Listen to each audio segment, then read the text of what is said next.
김영주 부의장 민주당을 탈당했어요. 오늘 하위 20% 통보받아서 모멸감을 느꼈다. 들리는 얘기에 의하면 그 자리에서 탈당을 결심했다고 해요. 너무 화가 나서 너무 모멸감을 느꼈다고 해요. 자, 이분이 국회 부의장인데 누군지 저도 잘 몰랐습니다. 4선이에요. 4선 중진이랍니다. 누군지 잘 몰랐습니다. 죄송합니다. 민주당이 4개 의정활동 하위 20%를 통보했다. 영등포 주민을 대표하는 국회의원으로서 모멸감을 느낀다. 4년간 한 해도 빠짐없이 시민단체 언론으로부터 우수 국회의원으로 선정된 만큼 성실한 의정활동으로 평가받아왔다.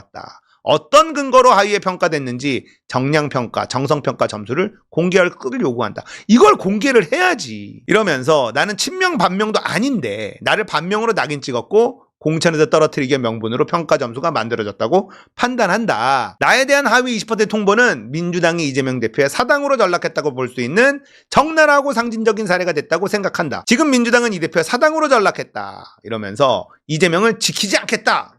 화를 많이 내고 있습니다. 그래서 제가 좀 찾아봤습니다. 일단은 국회의원은 뭘로 보냐? 법안 발의. 김영주, 영등포갑 보건복지위원회인데 법안 발의하는 걸 좀 봤어요. 107개. 4선 의원이 107개? 이 정도면 나쁘지 않아. 이게 선수가 많아질수록 게을러지거든요. 이 의원들이. 법안 발의보다 다른 할 일들이 많아지면서. 그리고 국회 부의장까지 했으면 더 법안 발의 안 할 텐데 107개면은 많이 했어. 그리고 수정 가결 2.8% 원안 가결도 있어요. 이게 하위 20%? 국회 활동만 보면은 하위 20%는 아닐 것 같은데? 라는 생각이 좀 들었습니다. 억울할 수도 있겠다. 그리고 출석률을 봤는데 95.24%, 93.71%, 4선 의원 치고는 높아. 의정활동 꽤 빡세게 한 것 같은데? 이 정도면 억울할 만하겠다라는 생각이 좀 들었습니다. 그러니까 정성평가, 정량평가 기준이 있을 텐데 공개를 해줘야지. 오염수 반대할 때 홋카이도 골프 약속 잡는 거 그거 욕 한번 먹었죠. 어쨌든 하위 20%로 된 이유에 대해서 설명을 해줘야 돼. 설명을 못한다. 공개해줘야 돼요. 시스템 공천이 필요하다는 겁니다. 좀 억울하겠죠. 이 숫자만 놓고 봐서는 조금 억울해 보인다라는 생각이 들어서 말씀을 드린 거 보여드린 거고 박용진은 하위 10% 제일 꼬레비. 근데 박용진은 탈당 안 해. 박용진은 권력에 줄 서지 않았고 개파 정치, 패거리 정치에 못 맡기지 않았다. 그래서 많은 고초를 겪었고 오늘의 모욕적인 일도 그 연장선에 있을 것. 하위 10% 통보라는 치욕을 공개하는 이유는 제가 받은 굴욕적인 일을 통해 민주당이 지금 어떤 심각한 위기에 놓여 있는가를 분명하게 드러내고 경각심을 갖기를 바라기 때문이다. 당원과 국민들을 믿고 경선에 승리의 민주당을 살리는 길을 가겠다. 최대 30% 감점을 받지만 나는 경선하겠다. 민주당을 복원하겠다는 각오로 살아남겠다. 찾아봤습니다.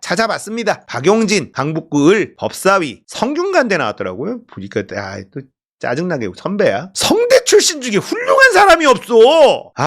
진짜 김만배 우리 과 선배고요. 유은혜 우리 과 선배입니다. 박용진도 선배고 한선교 한선교 선배입니다. 누구야? 50억 클럽. 훌륭한 사람 좀 없나? 진짜 답답하다 진짜. 답답해. 대표 발의 법안이 82개. 숫자가 좀 적죠?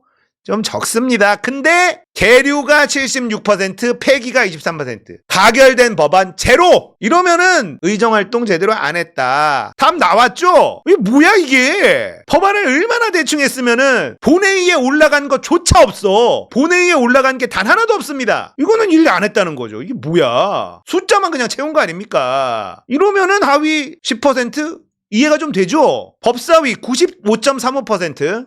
본회의 출석률 89.94%, 90%가 안 돼요. 본회의 출석률도. 이러면 하위 10%, 일단 의정활동을 열심히 안 했구나. 4년 동안 한 게 없구나.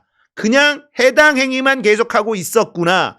세상에 4년 동안 본회의에 하나 올리지 못한 그런 사람 국회의원 또 하면 되겠습니까? 국회의원은 법을 만드는 사람이에요. 그러면 법을 만들어야지. 본회의 출석률도 90%가 안 되고 말이야. 맨날 그냥 이재명만 씹어대고 민주당만 씹어대고. 자, 박용진의 하위 10%는 납득이 갑니다. 일 안 했어. 입만 나불나불거렸고. 이렇게 국회의원을 평가하는 첫 번째 법안을 얼마나 열심히 만들었고 제대로 된 법안을 만들었느냐라는 걸 보는 거예요. 데이터로. 원래 중진으로 가면 갈수록 대표 법안 발의가 많지는 않습니다. 하지만 원안 가결되는 확률이 더 높아지게 되죠. 그래서 단순 숫자만 가지고 볼 수는 없지만 박용진은 숫자도 질도 최악이야. 대표 발의 법안도 평균 이하지만 4년 동안 이거밖에 안 했지만 법안 처리 현황 보면 최악입니다. 그러니까 요건 하위 10% 납득. 그러면 전 또 이게 궁금했어요. 단수 공천받은 고민정은 왜 하위에 들어가지 않았느냐.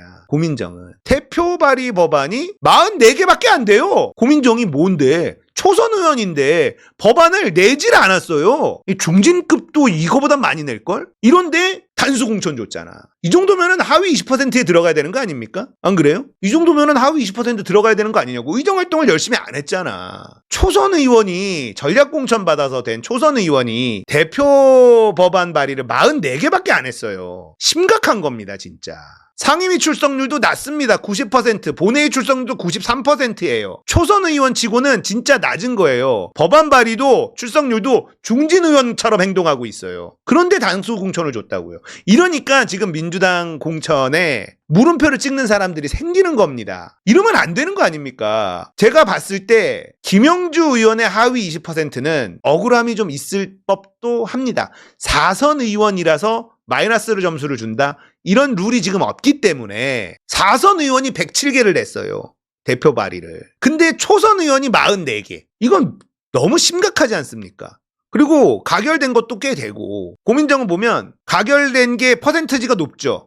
수정 가결이 6.8%, 원안 가결이 2.2%. 왜 높으냐? 숫자가 적으니까 퍼센트가 높은 거예요. 이건 일 안 한 겁니다. 발의된 법안 숫자가 적으니까 가결된 거 퍼센티지가 높게 나오는 것 뿐입니다. 박용진 82개 원안 올라간 적도 없는. 그러니까 고민정은 진짜 일 안 한 건데 김영주는 4선 중진치고는 그래도 법안 발의는 꽤 했다라는 이렇게 볼 수가 있고. 그러니까 이게 하위 20%라는 이유를 투명하게 공개해줘요. 이런 시스템 안에서 돌려서 이 안으로 들어갔다라고 해야 되니까 이렇게 공개를 해줘야 납득을 하는데 어쨌든 이게 전부는 아니겠죠. 전부는 아닐 텐데 이런 것들 투명하게 공개 안 해주면 이런 잡음이 생길 수밖에 없다. 그러니까 민주당은 시스템적으로 투명하게 공개를 좀 해줬으면 이런 잡음이 안 생기지 않겠나 아쉬움을 이야기하는 겁니다. 고민정은 하위 20% 들어야 되는 저 의정활동을 갖고 있지만 단수공천을 주고 윤영찬도 하위 10%? 잠깐만.